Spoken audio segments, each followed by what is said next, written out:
Gregory the Great, the monk who didn't want to be pope. What do you get when you mix a Roman senator's son, a law prodigy, a reluctant pope, and a monk who just wanted to be left alone? You get Gregory the Great, a man who dodged fame like the plague, literally, tried to escape his papal election in a basket, and still ended up rewriting the fate of Europe. But how did a quiet monk become the most powerful man in Christendom? Why did he call himself servant of the servants of God while ruling over kings? And what's the deal with Gregorian Chant? Did he actually invent the soundtrack of medieval mysticism? This is not just the story of a pope. It's the story of a man who turned his family villa into a monastery, battled plagues and politics, sent missionaries to England, and preserved the soul of Rome with nothing but prayer, parchment, and pure grit. Before we dive into this holy life of Pope Gregory, be generous, subscribe and turn on the notification bell so you never miss amazing uploads.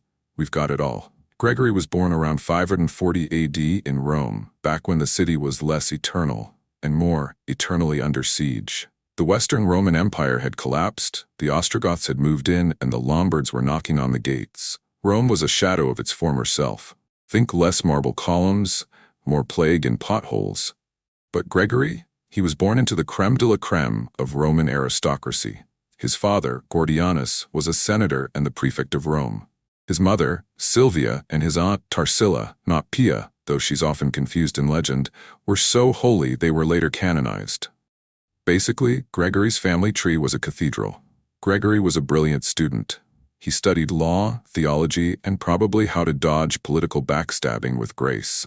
By the time he was 30, he was appointed prefect of Rome, the highest civil office in the city. Imagine being the mayor, chief justice, and head of sanitation all rolled into one. And he did it all before most of us figure out how taxes work.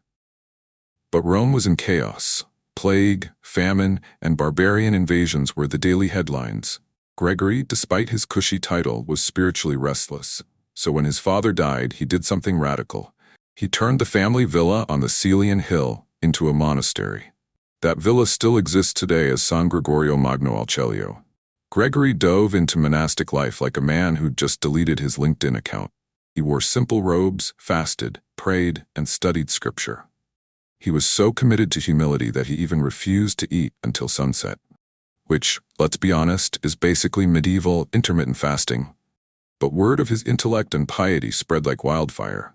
The Pope at the time, Pelagius II, yanked him out of his peaceful cloister and sent him to Constantinople as a papal ambassador. Gregory hated it. He didn't speak Greek, he didn't like court politics, and he missed his monastery. But he did his job brilliantly, earning respect from emperors and bishops alike.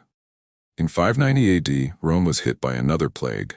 Pope Pelagius II died, possibly from the disease, and the people of Rome, desperate for a leader who could pray and govern, unanimously chose Gregory as the next pope. Gregory's response? No thanks. He literally tried to run away.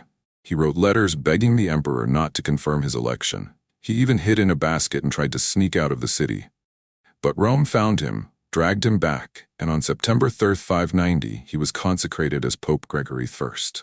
Gregory didn't waste time. He reformed the church's finances, organized massive charity efforts, and personally oversaw the distribution of food to the poor. He called himself Servus Servorum Dei, servant of the servants of God, a title still used by popes today.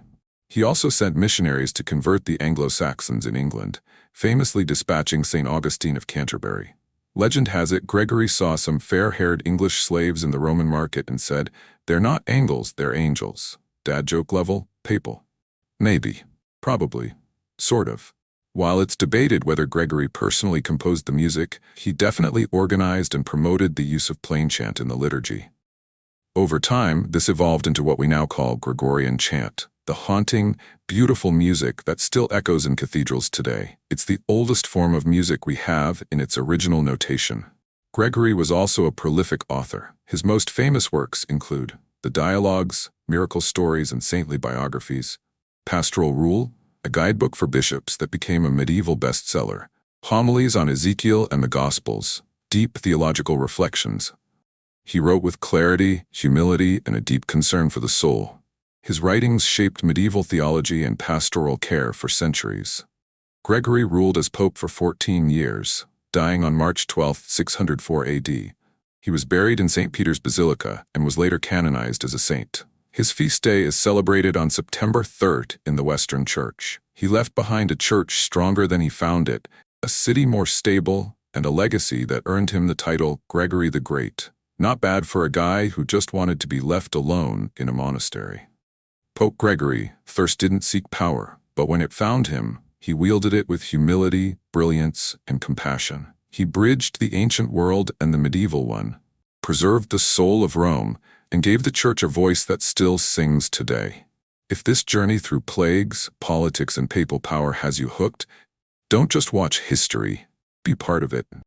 Subscribe to the channel for more cinematic deep dives into the lives of emperors, saints, warriors, and rebels who shaped our world.